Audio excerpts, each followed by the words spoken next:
You want to get back on the court. And as your agent, I want to get you there. But we are in a lockout.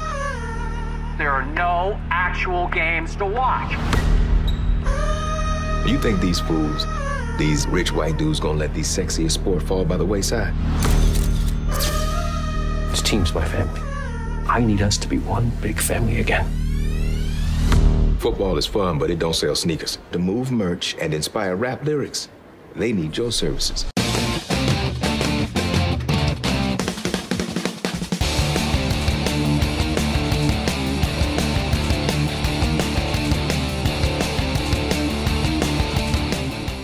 Hello, and welcome to another edition of the Sub Beacon, sponsored by Quip Electric Toothbrush and Robinhood.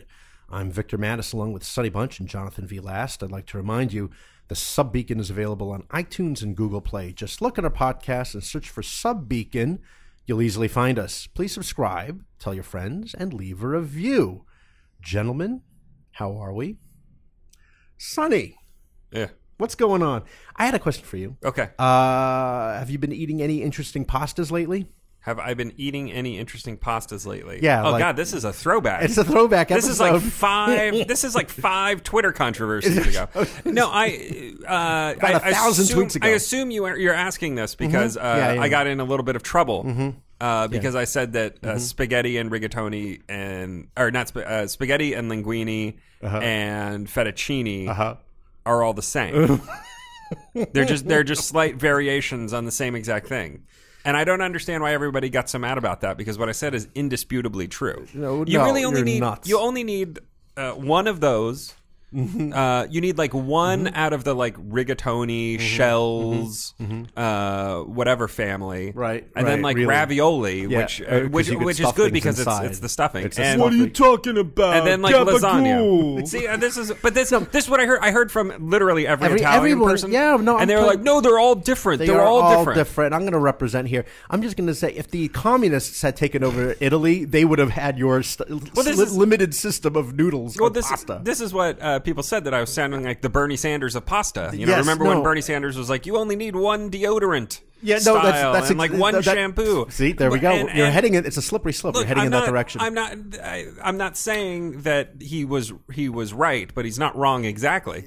People always wondered why sometimes they would say the food in Eastern Europe is really bad. And I went to the Czech Republic back in 2008 and talked to people about this, about why is the food so bad. And they said during the time of the Iron Curtain, if you had a restaurant, you had to submit your menu to a government oversight board, and they would decide what the chef could do and not do. So the chef can't just say, oh, I want to try this or try that. And then everything was so limited. And after a while, it was just a beatdown. They said, fine, today's special is the same as yesterday's special, which was goulash. You got goulash and fried cheese. I agree to a certain extent that I've personally find certain pastas to be unnecessary, okay? When I was in Rome, what seemed to be popular was a form of bucatini called perchiatelli, and it's like a spaghetti with the hole in the spaghetti. Do you know how narrow that hole is in the spaghetti? I just don't see the point of having the hole. So the spaghetti has a urethra? Yes, it does, Sonny.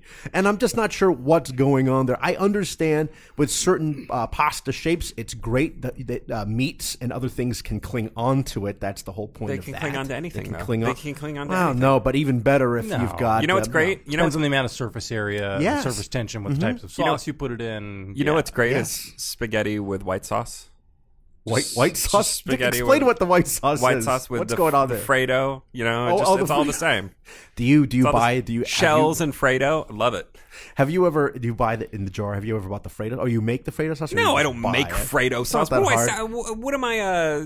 Because it only involves chef. It only involves 3 things. I hate to tell you what they are. Do I have heavy whipping cream? Butter? Am I going? Not good. Am I going to the farmer's market in the morning and figuring out what the fresh ingredients are for the chef's table? The best fettuccine Alfredo I've ever had in my entire life.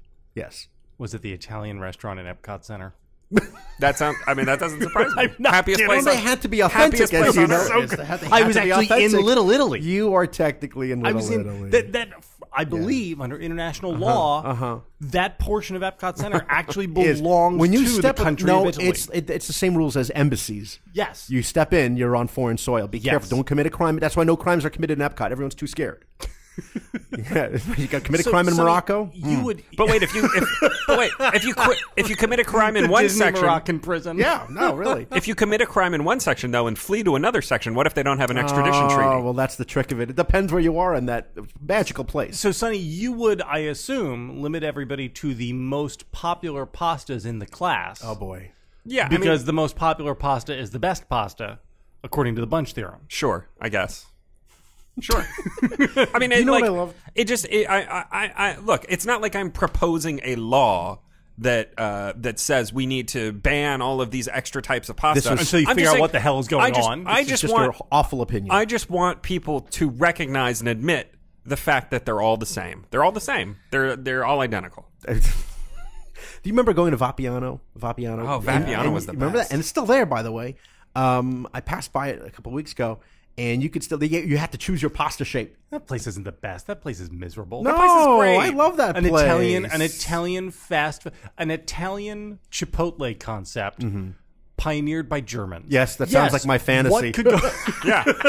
I mean, they might as well have just called it Vapiaxis. We're talking about, I'm sorry, are you telling me it's Italian food served with German efficiency? Yes. Sounds amazing. Amazing. They've got like one beer on tap there. Right, they do. It's great. Peroni, it was a weird You hangout. know. It was interesting. People would hang out there after work. Not me, but people would do that. And I think you could choose from 9 different pasta shapes. Favorite was the Campanelle. My complaint, however, was it's never enough. It's never enough. Vapiano all of their portions were essentially like 70% of what they should be. Yes, I wanted the Vapiano. personal pizza was about right. About right. Oh yes, for a lunch. I agree. Totally. I agree with the pizza, but if you got a bowl of pasta there, no. What I want is like the Carmine's Maggiano size. You want a trough. Yeah. You just want several troughs of pasta that you can just put your fork in and twirl twirl it. Or a feed want bag, like Ristorante AV was. Oh, that's. Do you remember that? I do remember that place. A great hangout. Oh, is that the place on New Jersey? New York Ave. New York Avenue. Yeah. The old Scalia hangout. Yeah. It was like something down for the convention center. It was like something out of the Godfather. It was like cigarette machine. They had a cigarette vending machine in it, even when I first arrived in Washington. And the red and white checkered tablecloths, and then the glass tumblers for your wine. Yes, and then they would serve. They had red wine cold, which is extremely old school. And they also served like Chiantis in the weave basket thing, you know. Chianti, yep. I went in there once and I told the guy, I was like, "Look, all of these pastas are the same. This is all. What are we doing? Why are you wasting my time with all these different pastas?" And then I woke up in a ditch 3 hours later. I had no memory in the Pine Barrens. Wasn't sure. Yeah. You woke up at the wasn't Pine sure Barrens. how I got there. Bump on my head. Must have fallen. Okay, so fine. JVL. Talk to us. Terrible. What's going on? What's happening? Terrible. Anything going on? I had so I'm done with Twitter. Now you're done. I'm done with Twitter for today. For forever. I'm never going back there. Are you looking at Twitter but not commenting? Because Nope. that'd be worse. Nope. You're not even looking at Twitter. Nope. So I have been subject to 2 minutes hates over the course of the last week. Mm-hmm. The first one was because I am insufficiently pro-life and don't give pro-lifers their proper respect. Mm-hmm. Because you know me as a rabid baby killer and anti-choice person. Yes. Right. This is what I think of when I think of the guy who wrote What's to Expect When No One's Expecting. Because we're all killing the babies for fun. Yeah. It was a good subtitle. Anyway, so that was the first 2 minutes hate that ate up last weekend of my life. And then I was subjected to another 2 minutes hate that, if you can imagine it, is even stupider than the first one. Because the other one was, when Bryce Harper signed with the Philadelphia Phillies, I wrote a little bit about how this was the worst match possibly ever of a professional athlete with a city. Now, this is destined to end very, very badly. Bryce Harper himself is clearly not worth the money. But even that is not the problem. The problem is his personality is a bad fit. He is a preening, pretty boy who doesn't always hustle, who's always touching his hair Like every time you see a shot of him in the dugout, he's always stroking his own hair, stroking his own hair, and who is incredibly thin-skinned and used to having a worshipful fan base that never questions anything. Well, that's like Philly, right? He's hitting 249. Oh, yeah, but look at his OPS. He'll pull out of it. Don't worry. Next year we'll get him. Next year. And in Philadelphia, they'll be very excited to have him for the first, year. And then when they finish third in the division next year, which they'll finish third in the division, like out will come the batteries. And some idiot up in the Philadelphia sports talk station, which is like the station of my youth, WIP, read this aloud on the air. And I started getting on Twitter another 2 minutes hate from, hold on, Philadelphia fans taunting me for being a Sour Grapes Washington Nationals fan who is just jelly that you. I had lost Bryce Harper, my boyfriend who I love so much. I'm done with this. Sonny, what time is it? I'm done with this platform for forever. I'm serious about this. I am never going back. It is the stupidest place in the universe. I look at you and I was like, I don't even know who you are anymore. Question. I had no idea that you loved him so much in the Nats. Question. When did you swear your blood allegiance to the Lerners? It was hard to say. Probably after Nick Foles won the Super Bowl MVP. That's probably when I swore my allegiance. Yes. How many body parts have you buried of your own at Nats Park? Just as a tribute. They do that. They do that. Just the foreskin. Lovely. Great answer, by the way. Okay, question. How much is it? 3 years for how much? Or 500? No, 13 years. 13 years for $330 million, at the end of which you'll be 39 years old. A lot of great high-paid baseball players are awesome at the age of 39. Here's my it strikes me as a bad deal for Harper. He could have gotten 10 years, $300 million, and signed another contract at the end of that. That there's no way he would have been paid less than $10 million a year. I don't think at age 35, 36. We'll see. But the whole thing was silly. I believe that the super serial answer on this is that what makes the contract attractive to Harper, what makes this contract attractive to Harper is that so much of the money is front loaded. So a lot of times these contracts are structured in ways that are incredibly exotic. And so, like Max Scherzer, I think, is still going to be getting money when he's 70 years old because so much of the money is delayed. Or Bobby Bonilla. And so this is Bobby right. And so this is literally it is the time value of money, where it is worth more money to get the money sooner, so that you can get it invested in, say, a car wash or a celebrity player restaurant or someplace that is really going to provide value over the course of decades. Come on, this is really funny. You're not because this is what athletes do. I can't tell if that's a joke. or not. This is what athletes do because they're so stupid with their money. What about Joe Theismann's restaurants? They're so good. I believe the one in Old Town is there's one in Old Town. No, I went to the one in Old Town with John McCormick, our friend John McCormick, once when my wife was having a baby shower, I believe, and I was just like, let's go to like a restaurant in Old Town. The first place we saw was Joe Theismann's. It was one of the saddest establishments. That's right next to the I've ever been. Right next to the metro station. Yes, it's right next to the metro station. It looked like a place habituated by people who are fans of Joe Theismann. But here's the thing. So if Bryce Harper is worth $330 million over the course of 13 years, when he is probably, I would say, arguably a top 5 player in the league, Sonny, would you say? I would say he is. Yeah, sure. I mean, certainly a top 5 offensive player. When Mike Trout comes up in 2 years, he's got to be, I mean, no kidding, $500 million. I mean, I would say that if you consider a baseline, what's the annual average? It's like 24 million or 25 million or something like that for the Harper deal. I see no reason why Trout couldn't get the same exact deal at $400 million. 13 years, $400 million, easy. And probably much more. And it would probably at that be level, worth you it. probably have a bunch of people bidding against you. I mean, part of the interesting thing about the Harper deal is that the Phillies seem to have been negotiating against themselves. Nobody else actually wanted him. Well, nobody else wanted him. Nobody else wanted him at $330 million over 13 years. I mean, this is so. That's what I'm saying. I mean, this was a deal negotiated against themselves.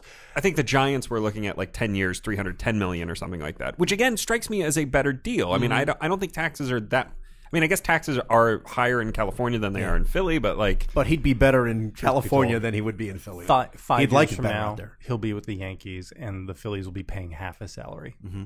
It is interesting. Yes, that's exactly right. I can't imagine him still playing. But I mean, that's just more sour grapes from me, the big Nats fan, the guy who loves Harper and wishes that we still had him here. Go Nats! So, JVL, you're telling me that the Philly fans are not cynical about this; they're actually very excited about Bryce Harper. Yeah, of course, as they would be for the first 5 minutes until they, get the batteries right. And what is this? Anyway, okay. Thank you, JVL.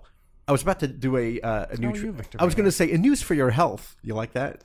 That's the new segment we can do. Talk about it? They always do an NBC, the news for your health, followed by a great ad for lubricated catheters. Are we going to talk? Well, about no. First, I thought you wanted to talk related to health. Is other people's health? You wanted to talk about Alex Trebek for a little bit. So you guys saw the news last night, Wednesday night. Very sad. Alex Trebek has stage 4 pancreatic cancer. He has the worst Steve Jobs. cancer, the worst stage. Yes. Do you guys have thoughts about this? Because I find Alex Trebek to be a person who occupies an almost unique position in American culture, where he is universally known. Even if you don't watch Jeopardy, you know him, and universally respected and admired. And he does not because he does anything pretentious there is no Alex Trebek line of colognes. He is not he did not do 15 years of this and then decide I want to host Good Morning America and be a real newsman. He's just a guy who has a simple job and he does it very well and has done it very well for like 35 years. That's right. Literally, he started in what, 84? 84. Yeah. 84. And because of this, people, I think, kind of revere him. He is an institution in a way which we don't have. This is everything we've had over the last, 10 to 20 years of American life has been about the decline and fall of our institutions everywhere, across the board. And he is still an institution. And the idea of him no longer hosting Jeopardy feels to me like a more significant thing than it actually is. It feels like an end of an era. And I am deeply saddened by this. Are you guys? No? Yeah. Well, saddened for him. Anybody who spent a significant portion of their childhood / early adult years watching Jeopardy, which I did. Because I'm a dork. No, I loved it.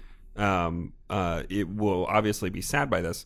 I think part of the reason why he remains this beloved is because he has always remained kind of above whatever fray is going on in any particular.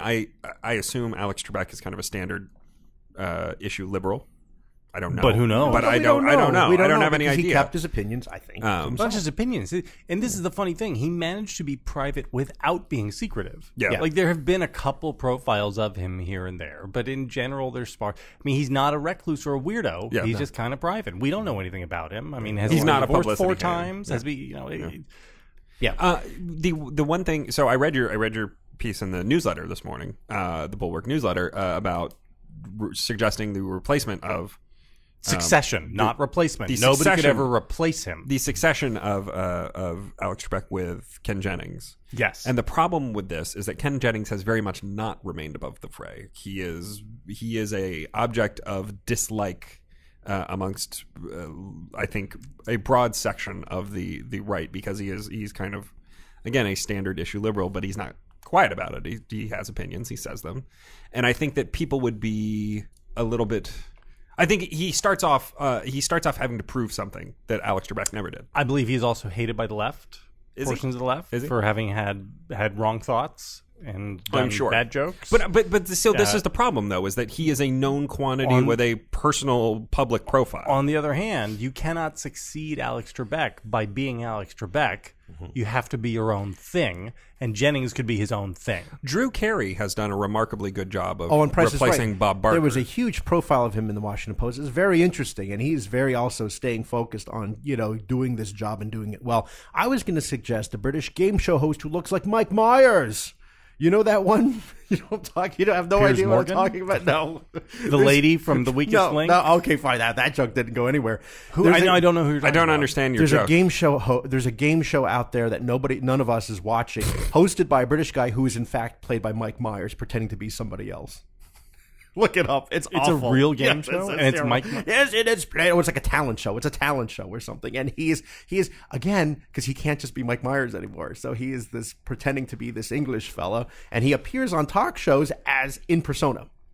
That's weird. So like an Ali G, Look it up. a Mike Myers Ali G kind of. Yes, and he has a very fake British name, and he does the whole thing. And I wonder if half the audience that watches that show actually knows it's Mike Myers, and I thought, hey, it's this guy's really interesting. Well, he is Canadian. Yes, But I would take Ken is Jennings. terrible. Ken Jennings is awfully funny and charming, and he's his own thing.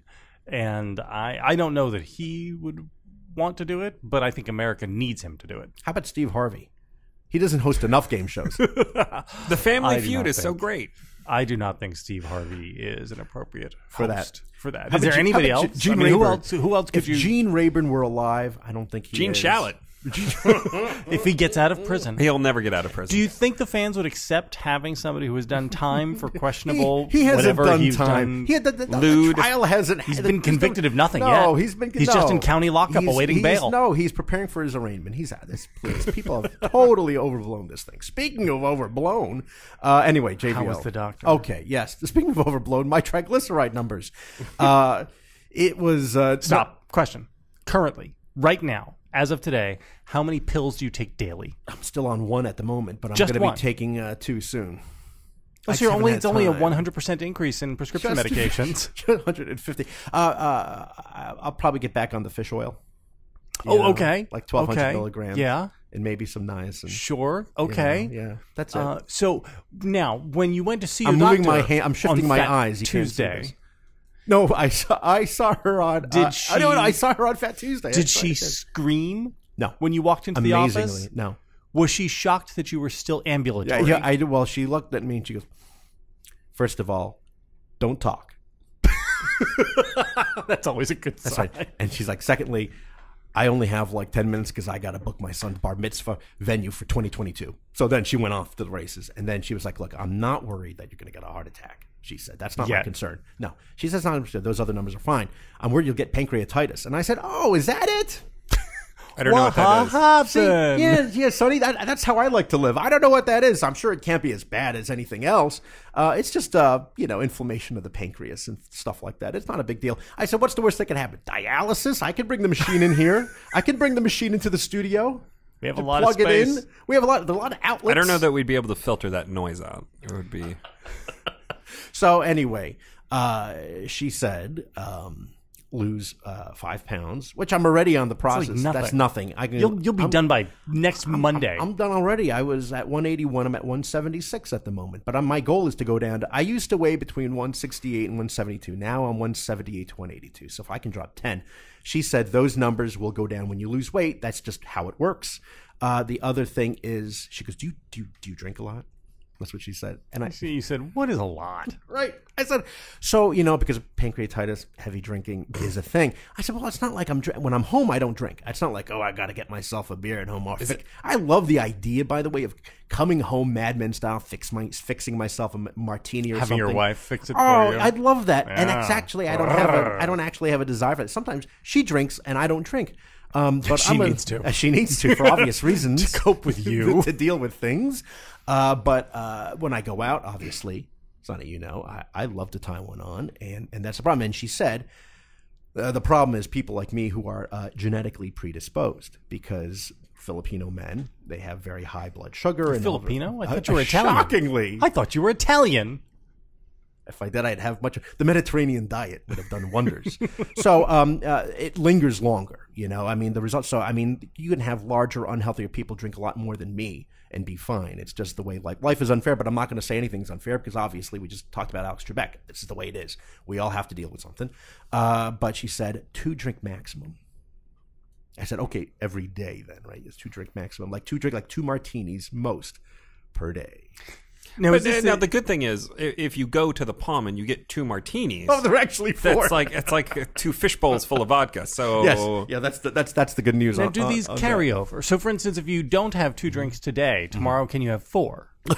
Rollover. Let's roll over. Do you remember rollover minutes with your mobile phone? My singular. I had singular rollover minutes. Hey, don't worry. I mean, what that really means is 60 drinks a month. Right. So long as you don't do more than 60 a month, you're okay. I'm just going. I'm going to go dry for 2 weeks and then just completely get blotto. So, but I will contest those numbers from because. I took the blood test on Friday morning. On Monday and Tuesday, I had gone out both nights, ate and drank a couple martinis the first night, and then I ate a lot. I went out to Olivia, which is a great restaurant, Ashok Bajaj's new Mediterranean restaurant near the Spy Museum. And they just wanted to give me everything. You got to try everything. How can I say no? I mean, that's what I do. I got to try everything. So that, and I believe that lingered into the Friday results. That's my theory. It's an anomaly. But sure. If only you'd had kombucha. The kombucha would have taken care of it. Kombucha, I believe now, is the answer to everything. I'm just surprised nobody's come up with a kombucha vodka drink, because that would be it, you know? Okay, so that's... What are you doing, Sonny? Like one of those sprinklers, you know, it's like... Out of every orifice. It's coming out of every orifice. What's happening? Too much vodka, too much kombucha. Just like an explosion. It's not... Okay, so anyway, but I thought to myself, maybe... that is my Lenten sacrifice, is being able to just, 2 drinks a day. Drink max. Your Lenten sacrifice is 2 drinks a day. I don't like think following doctor's orders counts as a Lent. I don't think following doctor's orders counts as a Lent thing. You can't comment on this. I'll toss JVL. They offered Jesus wine. Yeah, right. That's right. No, and he made amazing wine too. By the way, it must have been amazing. JVL, what are you doing for Lent? Are you doing anything? Can we talk about that for a little bit? I've given up a lot of things. Oh, okay. Yeah, Twitter. You give up Twitter for Lent? No, the one that hurts most is I have given up my powdered gourmet cheddar cheese. Okay, using it in your mac and cheese, period. Or just period. Direct? I've just given it up. Full. How often were you indulging yourself? There was a lot of near occasion of sin. Oh my gosh. Okay. So you could put it on anything and it tasted amazing. Mm-hmm. Oh my god. Okay. So I have, and like a good Catholic, you could put it on any pasta. You could put it on your, for instance, one spaghetti, or your. And like a good Catholic, I did not get it out of the house. I'm keeping it in the house so that I can be tempted constantly. Wow. Yeah, that's right. No, that's right, because I want to look at it and know that I can't have it. Well, that's part of the thing, right? It's self-denial. This is my question. Ben Stiller in Dodgeball, is he's like, he attaches the electrodes to his nipples and looks at the piece of pizza, he's like, yeah, fat boy, go ahead, have it. Right, in the can.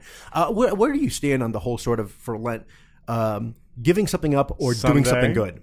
Exception for Sundays. Sunday's going to be a mess. Sunday's going to be a mess. I don't. I mean, I'm always trying to do something good for myself. Well, yes, Victor, you are. Yes, you are. That's what I heard. I think Lent is much more about sacrifice and hurting yourself. I agree. Self-abnegation and denial. Self-denial. For example, I'm denying myself the pleasure of seeing Alita Battle Angel twice. Speaking of which, over the weekend, Alita Battle Angel fell to 3rd place with $7 million. How to Train Your Dragon: The Hidden World stayed in 1st place with $30 million, followed by Tyler Perry's Medea Family Funeral, which took 2nd at $27 million. Sonny, how much money is How to Train Your Dragon: The Hidden World going to make total? I don't know. This is another one of those movies that everyone in America is going to see except for us. Yeah. Yeah, I don't. I mean, it's at $100 million already. I can't see it getting much past I would be shocked if it made $200 million. Is this DreamWorks? Who is this? Yes, this is DreamWorks animation. Amazing. Yeah, no, I mean, it's a sequel. People seem to like it. It's Universal. Well, maybe it's okay. I don't know. No, I mean, is DreamWorks still a thing? I can't remember. Like DreamWorks. That might have ended. I don't know. I think they were sold off. Something. So it's still a production house, I believe, but not a studio. Okay. Yes. So, but we're not talking about any of those movies in the box office. Instead, we're talking about a movie on Netflix called High Flying Bird Box.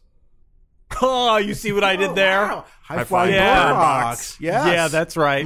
Very nice. Boom. There is. Excellent. Very good. Synergy. Sonny, tell us, what is this? What's happening here? High Flying Bird is the latest film from Steven Soderbergh. It's kind of a small indie production. He shot it on his iPhone camera. iPhone 8. His iPhone 8. It's I believe he had some filters and a little stabilizing device. But it is kind of a like the film Unsane, which he released last year, maybe the year before that, I can't remember. Shot on the iPhone, and it is about a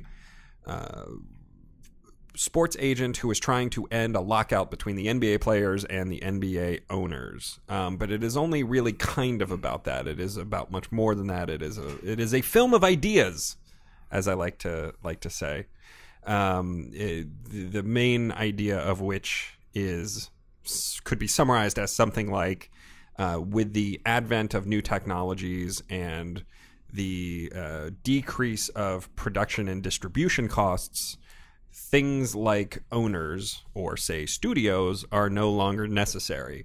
Here's what the film is essentially a 90-minute piece of left-wing agitprop, and I kind of loved it anyway, because it is very much this. It takes a stand. All right, it takes a stand about the absurdity of the kind of system where you have owners and players fighting over a giant pot of revenue and acting as if this is the proletariat struggle of our times. But also,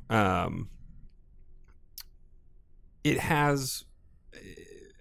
I don't know how to put it exactly. It has a real kind of sense of itself and a real sense of self-assuredness that I like, and that you don't really see a lot of. This is a movie for adults that does not feature a lot of big flashy action sequences. It doesn't even really have the centerpiece of the film. So the movie again is about an agent who is trying to break the system, and to do this he has his one of his players play a one-on-one basketball game with another player. And that game goes viral, and people get real excited about it. Netflix is like, we want to build a streaming platform for you. Facebook is like, we want to buy the live streaming rights.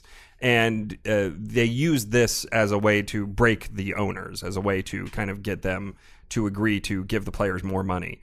Again, this is very much a metaphor for, I think, what Netflix is trying to do to the studios. And there's something kind of ballsy about giving Steven Soderbergh, a couple $1 million and saying, go make this movie that is essentially a warning shot at the studios that the artists don't need them anymore, that you can instantly get your film distributed to 100 million households and the studios don't matter. Thank you, Sonny. I did not like this movie at all. I didn't even think it was a movie. I'm like, where's the action? Where's the drama? Where's the basketball game? So as far as that went, I thought this movie totally lacked teeth. But speaking of teeth, one of the most important things we do for our health every day is brushing our teeth, yet most of us don't do it properly. Quip is a better electric toothbrush created by dentists and designers. Quip was designed to make brushing your teeth more simple, affordable, and even enjoyable. Here's why I love Quip, and you will too. Sensitive sonic vibrations, gentle enough on your sensitive gums. Most people brush too hard, and some electric toothbrushes are too abrasive. A built-in 2-minute timer pulses every 30 seconds to remind you when to switch sides, helping guide a full and even clean. Why? Because up to 90% of us don't brush for a full 2 minutes or don't clean evenly. I could tell you that with my kids, for example. Multi-use cover mounts to your mirror and unmounts to slide over your bristles for on-the-go brushing. It declutters your sink or cabinet and makes traveling with an electric toothbrush easier. Quip doesn't require a clunky charger and runs for 3 months on one charge. Brush heads are automatically delivered on a dentist-recommended schedule every 3 months for just $5. Did you know that 3 out of 4 of us use bristles that are old, worn out, and ineffective? Quip is one of the first electric toothbrushes accepted by the American Dental Association and has thousands of verified 5-star reviews. I love it. It's great for travel because usually I used to bring a toothbrush, throw it in a bag, wrap a napkin or a paper towel around it. By the time you get it out of the bag, your toothbrush is just in the middle of all your clothes. Anyway, that's why we love Quip. And they are backed by over 20,000 dental professionals. Quip starts at just $25. And if you go to getquip.com/subbeacon right now, you get your first refill pack for free. with a Quip electric toothbrush. That's your first refill pack free at getquip.com/subbeacon. JVL, what did you think about this movie? So I watched the movie on my iPhone 8. Mm-hmm. Look at that. Wow. Actually, I watched the movie on the iPhone 8 this morning in the parking lot of your garage downstairs. That's what I had to fit time in to watch this movie. That is how dedicated I am to this show. It's a good thing it was a short movie. You know, it reminded me, for some reason, I kept thinking about Red Belt. Do you remember Red Belt, Sonny? Love that movie. The David Mamet... Chiwetel Ejiofor starring David Mamet movie about Brazilian martial jiu-jitsu. arts and Brazilian jiu-jitsu, and there's always an escape. This whole movie felt very Mamet-like. You have a bunch of characters who are all obliquely enmeshed together, but they all have their own agendas, and what those are actually being hidden from you. And yet the thing is about another thing, as you said. It's like a game on top of a game on top of a game. And I found it interesting in its own way. I mean, Soderbergh. I find Soderbergh's career fascinating because this is a guy who has done just about everything. Mm-hmm. He has done big, popcorny, candy-colored, high-grossing spectacle-type movies like Ocean's 11. Mm-hmm. He's done like incredibly successful indie cinema like Out of Sight. And he has done insane gonzo, like masturbatory, auteur-type private filmmaking, like Schizopolis, you know? And it's unclear like what he wants to do. I just find it... I'm not... Part of me is like maddened by Soderbergh's career because you've got all this talent. He's so good at everything. Just go and make really good movies. But he can't just like make himself make good. Like he wants to experiment and try different things. And I don't know how to do anything but really respect the heck out of this. I mean, in a way, this is like the Girlfriend Experience, where it's like, you know, he's found a little subculture that he just wants to take out and hold and examine for 90 minutes. Mm-hmm. Right? I mean, do you see that? Yeah, totally. I mean, what's interesting again to me about the film is that it is not really about the NBA. Correct. But it is very much about the ideas that go into professional sports and the relationship between owners and players. Bill Duke, the great Bill Duke. I love Bill Duke. Most people will remember from Predator, but he's fantastic. And I think Raw. Yeah, and he plays kind of a wise old black basketball coach who remembers the long ago, the before time, before the NBA, when there was a barnstorming, when you had kind of competing. Not really a Negro league, but and he's like he regrets that world doesn't exist anymore. He's like, we gave it up for more money, and the trying to reconcile the problem of freedom and money, which again, as you mentioned, is kind of this is the Soderbergh career in a nutshell. I mean, Steven Soderbergh could be getting $15 million a picture directing George Clooney and Brad Pitt once every 2 years in some sort of heist action film, if he wanted. And I think it's pretty clear he doesn't want that. He wants to make movies with his iPhone, and he wants to do things that are interesting to him. I called this a movie of ideas, and it's like such a movie of ideas that it literally comes with a homework assignment at the end of the film. Like they tell you the book to read. Right. Yes. Through the whole movie, the basketball player has been carrying this closed package with him that the agent has given to him, and he opens it up at the end, and it's The Revolt of the Black Athlete, which is kind of a seminal work of I don't know how to describe it, history, but also protest literature. I actually read it because I wanted to do a piece for the Washington Post on this, and it's Vic, did you read the book at the end of the movie? Pass.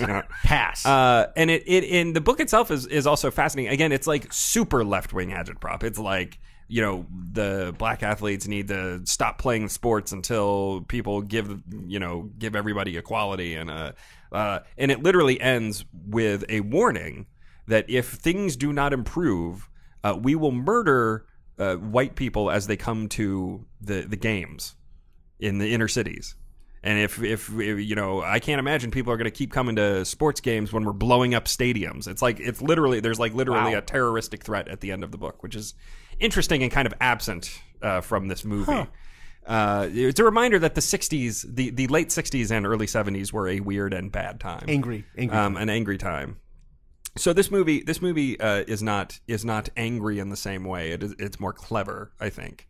But it is. Well, not everybody is interested in doing what the protagonist, so the sports agent, who is the one who is thinking about all of this, right, and who wants to blow up the system. Not everybody is interested in doing this. And so, like, his client, the young number 1 overall lottery pick, just wants to play in the NBA. He is not interested in taking apart the system.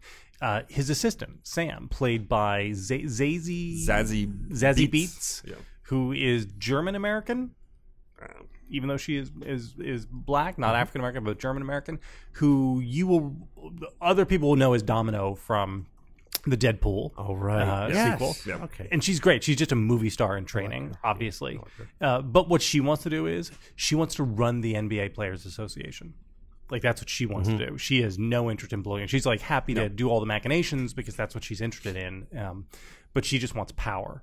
And so it's not even clear to me that Soderbergh himself is fully endorsing Ray's view of trying to blow up the system. He's just sort of interested in it. Well, I think I think what he is doing here, in again the game on top of the game, is that this is a warning. This film is a warning to the studios. Yes, which he is saying, if you do not change your distribution methods, if you do not invest in things that don't necessarily, if you do not invest in movies that need $50 million advertising budgets, and if you do not try and expand the scope of the stories that you're telling, we're going to go somewhere else. We're going to take our talents to Netflix, and we're going to hasten the destruction of your industry. Now, look, I have a lot of sympathy for the Steven Spielbergs of this world, who want to who are trying to kind of kneecap Netflix's ability to win Oscars by, this was a big controversy earlier in the week that Spielberg said, there needs to be a 4-week exclusive window of theatrical presentation for these films, and if you don't do that, if you don't have the exclusive 4-week window, then you shouldn't be eligible for Oscars. He's right. I actually agree with this. I mostly agree with this because destroying the theatrical model, which is what Netflix wants to do, would be bad for the industry. I think. At least it would be bad for the sort of movies that people want to watch. It would be terrible for the Vic Mattises of the world who are not interested in the high-flying birds of the world. Cinema score 0. Cinema score D-. Sorry, D-. Sorry. But it is. But again, it's all very interesting to me, even if the story itself that it is telling is not that super compelling. Victorino. Yes. How would you compare High Flying Bird with Green Book? I thought you could say, which is better? Oh my gosh. Which of those is the better movie? Green Book is A++. You remember if you were really good as a kid, you would just get you could go beyond 100 and she'd go A++. And that's and this is like an F. This is like a waste of time. I don't know. For me, I love how they tout this as from the director of Magic Mike and Ocean's 11. Oh my gosh, this is going to be something. And all of a sudden it's just people talking. And that's it. I don't know. I'm like, oh, at least we're going to get to the part. There's no music. There's almost no music. There's music sort of in the beginning. There's no background track. And there's nothing. It's like, but this is him doing his thing, as you say, and you want to get you want to get to the point of, okay, wait, when is this thing going to pick up? I appreciate a slow pace because sometimes it'll result in a good payoff in the end, and instead you're like, okay, here comes the game. Oh, we don't actually see the game. Okay, we saw clips, maybe a few scenes of it on the phone. So again, but what is he trying to do here? And as you mentioned, JVL, Soderbergh's been all over the map, and this reminded me more of Full Frontal than it did, obviously, of Ocean's 11. Full Frontal, the most disappointed Victorino Mattis has ever been leaving a movie theater. Except for Naked Lunch. That's another one. No, you know why Full Frontal was disappointing? Because who is Full Frontal? Do you remember this? It was David Duchovny. No, he doesn't actually do kind of, that's just the way he rolls over the sheet. Over. Yeah, with Maria Bello, maybe. Sorry, why do I even know that movie? It's funny. Vic says it's just people sitting around talking, and that's true to a certain extent. But I do, just as a piece of filmmaking, I kind of love the fact that, again, this was shot on an iPhone, and it's really proof that the thing that matters most in filmmaking is not necessarily movement, though there are some great there's great scene where Ray the agent is shooting hoops and the camera's kind of going around in a circle around them, and it's all in one take, and it's like very around the world. It's very well done. Yep. It's very well done, and you like, I'm watching this, I'm like, wow, how did they do that with an iPhone camera? It's a simple shot, but it's still like more complicated than you would think. But like all of the talking is actually very interesting because it's shot from these kind of weird angles, from below, from above. This is from classic close up. Soderbergh. Whoa! Things are falling apart over there. Put that pop filter back on. We can't have you without that. on.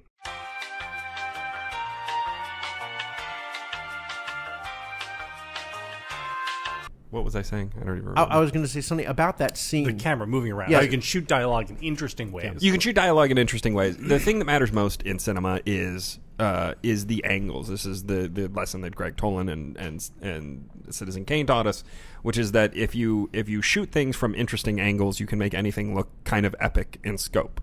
And that is what is done throughout this movie. I mean, you every time I see two people in this movie talking, I'm trying to figure out where exactly the camera is, and it's usually like below somebody's knees or above them from the sky, and it or like right in front of their face. I was trying to like think of how they're doing these close-ups, and I'm guessing that a lot of the times the camera's about 6 inches from somebody's face while they're shooting. You can't rack zoom on an iPhone.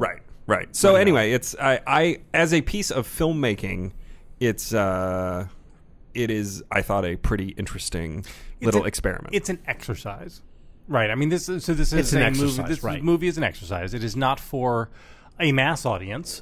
It is for people who are. Yes, this is going to be one of our lowest downloaded episodes. I know, because people are going to be like, high-flying bird. Right, let me tell you this. When I went to look for it on Netflix, it was not under popular titles on Netflix. I went all the way across. It was not there. I'm like, wait a minute, but this is a Netflix movie. So I would say qua ideas, though. The one thing that I was slightly disappointed with is that the movie does not grapple with the real left-wing critique, which is the power of capital. Mm-hmm. Right. I mean, the Thomas Piketty version of this argument is not a starry-eyed, the athletes they can take control of the game if only they would have the smarts or the Thomas Piketty complaint here is that they can't take control of it because capital is so overvalued that the workers themselves are actually kind of incidental. Well, this is a real problem with the kind of idea of the film, as you say, is that changing your overlords from 30 guys in suits who own the stadiums and all that, and instead making it a corporation in San Jose somewhere, right? Working the streaming rights. And there's another moment where in the film they compare it to boxing. They say, we can have these one-on-one things, and we'll sell pay-per-views, and it'll be like boxing. And that would be really great for like LeBron James and Dwayne Wade. They could do like one-on-one matches, and people would throw down $20 or $30 on pay-per-view, and you could watch that. But like, you're radically shrinking the size of the number of people who could actually make a living doing it. There would be superstars, and then there would be it would be very much like boxing. Boxing, could you imagine trying to make a living as an undercard fighter? There is in boxing? No boxing union that is guaranteeing you health care for the rest of your life after you've left professional boxing. Yeah, right. I mean, boxing is the worst thing. Yes, that you could hope for as a professional athlete. Yes, and anyway, and that this didn't. I wouldn't say that Soderbergh needed to grapple with it, but the fact that there was not even a nod in the direction of how, and this is my commie viewpoint, which is very sympathetic, is that the root problem of this is capital and the power of the people who own the mediums, right? I mean, it isn't even the NBA that's all that important. It's like the TV rights, right? So the NBA is only important so how it negotiates the contracts with the TV partners, etc. I wondered if Netflix, if Soderbergh was required to mention Netflix in the movie. Well, no, so he because they mentioned Hulu in a very disparaging way. So the movie was done independently of Netflix. So Soderbergh shot the movie and made it, and then took it around the festival circuit, and Netflix bought it. So this was not it wasn't like the Scorsese Irish mailman thing where they gave him a budget. And this is Terrell Alvin McCraney, who is the Moonlight guy. This is right. He wrote the play that Moonlight is based on, right? Did he actually write Moonlight as well? He is a story credit for Moonlight, and he wrote this. And I would say as a piece of it feels like a theater. Again, it just feels like Mammoth, right? Yeah. All the dialogue is so stripped down, except for when it's purposely flowery and it's nothing ever fully pays off, but it doesn't pay off in interesting ways. When Ray sort of is preaching to. There's a scene at the basketball camp where Ray is called upon to vamp while he's waiting for his player to show up and be the star. And he begins a sermon that sort of promises that he's going to say something really interesting to the kids. And he gets all the way up to the edge of it and then he backs off. Yeah. But I didn't feel like it was a backing off in a disappointing way. So you know what I'm saying? Like I would say it's a burlesque. And then when you talk about Mammon, I don't mind movies where it's a lot of dialogue. I love Glengarry Glen Ross. I mean, that's up there for me. But I just did not find this compelling. I felt like a lot of dead time, and maybe it's because there's no music either. But I mean, it's just like anyway, it's not my expectation of what. A movie, what this, I mean, it what was did obviously you expect? A little bit more action, a little bit more, I don't know, Jerry Maguire. I watched the trailer. I said, oh, he's a sports agent. Maybe this is like Jerry Maguire, but it was not like Jerry Maguire. For our listeners out there, it was not like Jerry Maguire. Favorite Steven Soderbergh movie, Sunny Bunch? Didn't we do this? Didn't we do a Soderbergh? We did do it. I can't remember what I said that time. I'll go with Ocean's 11. I still have a special place in my heart for Out of Sight. I really think that I love Steve Zahn. However, let me say this: Out of Sight is. What? Out of sight. Come on. He would have said that had he not been preparing for his arraignment. He's got things to do. He got things to do. Over the weekend, I saw with my wife and son again, Logan Lucky. And you know what? I liked it even more the second time than the first. It's a really good movie. And I just really thought it was great. There's a movie for you. Okay. There's a heist flick.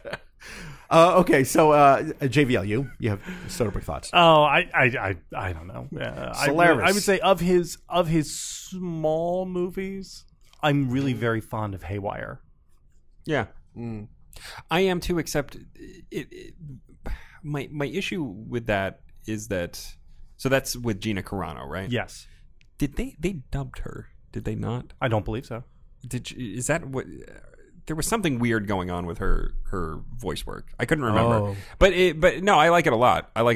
And Gina Carano is great in it. She has like an actual physicality that like is lacking in a lot of, say, I don't know, big budget movies about aliens. Make her Elektra and sell all the movie tickets.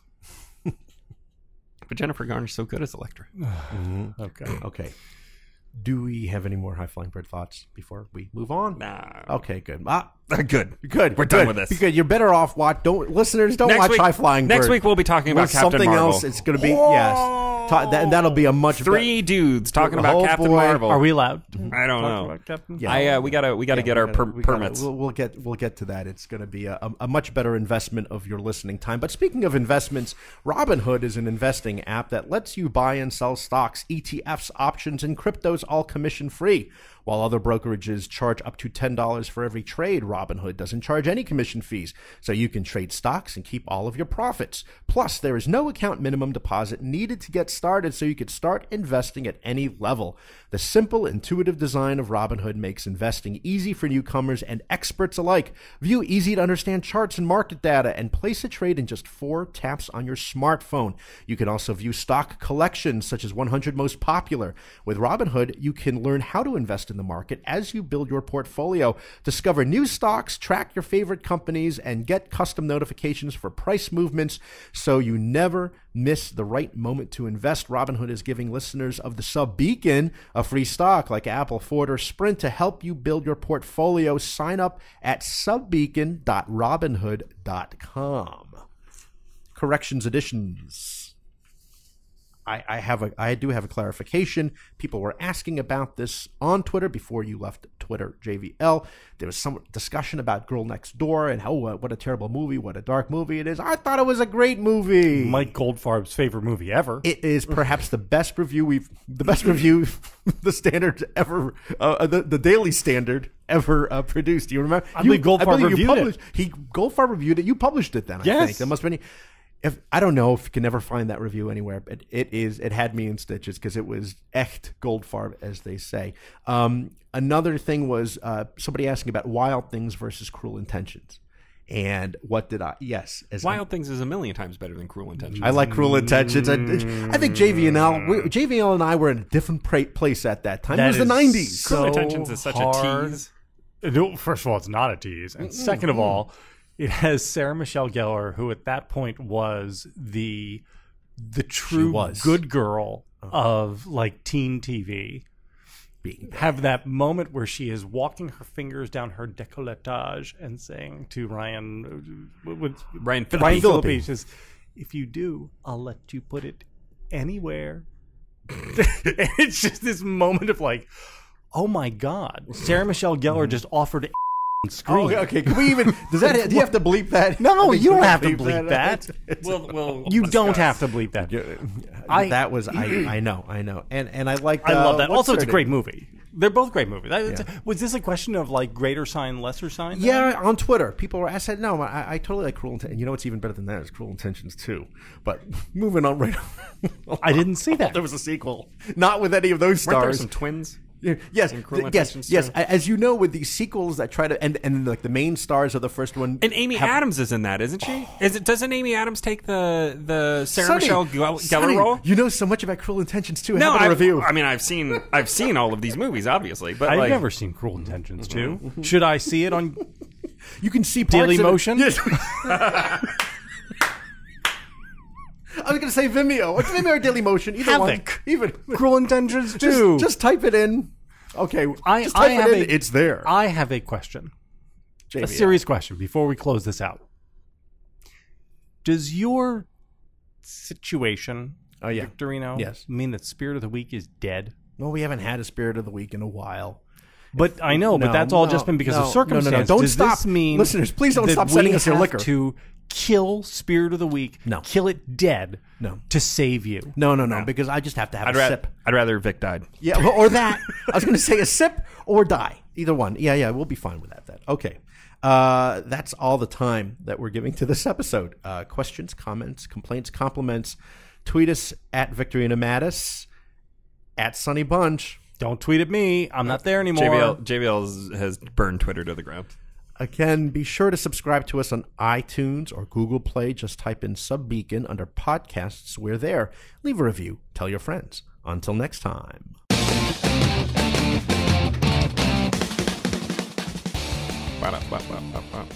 So are you getting? Did you get your tickets yet for Captain Marvel? Because I probably won't be able to now. It's already sold out, I'm assuming, in the local Northern Virginia area. So Did I text just Sunny or did I text both of you guys this? I was in the grocery store the other day. You texted both of them. And I overheard just like, the 22-year-old stock boys all standing around talking about how they had already bought their tickets and they were so excited for this movie. I think this is going to open larger than it's tracking. They're tracking it between 100 and 120, basically. I would be surprised if it is not in the 125 to 150 range. And I'll take the over. You'll take the over 150? Yes. I could see it. I think it's going to be... I think people are very hype on it. Do you know why? Because we don't have any strong female leads in movies anymore. There's never been an action movie or comic book movie that has a single standalone female lead. Never. And so the appetite is there for people to have it in the person of a wooden actress with no screen charisma. Oh, come on. Save it for next week's show. Save it for next week's show. Gal Gadot, who is in fact wildly charismatic. Very charming. But I think does not have the correct political opinions.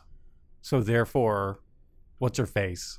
Greater sign Gal Gadot, right? Is this where we're all headed to? Basically. Brie Larson. I was going to say Alison Brie Larson. I'm sure that's fine.